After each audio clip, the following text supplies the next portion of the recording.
नमस्कार. शोभाज मराठी चॅनलमध्ये तुमचं स्वागत आहे.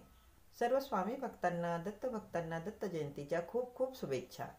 दत्त जयंतीनिमित्त तुम्ही काय करू शकता, कोणता उपाय करायचा ते सांगते. दत्त महाराजांना केळी आणि श्रावण घेवडा अतिशय प्रिय आहे. बेसन लाडू, बुंदी लाडू हेही तुम्ही अर्पण करू शकता.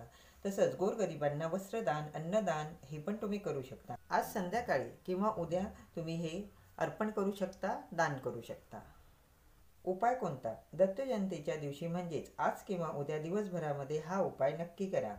गाय जिथे उभी असेल किंवा बसलेली असेल तिच्या पायाखालची माती घरी घेऊन या.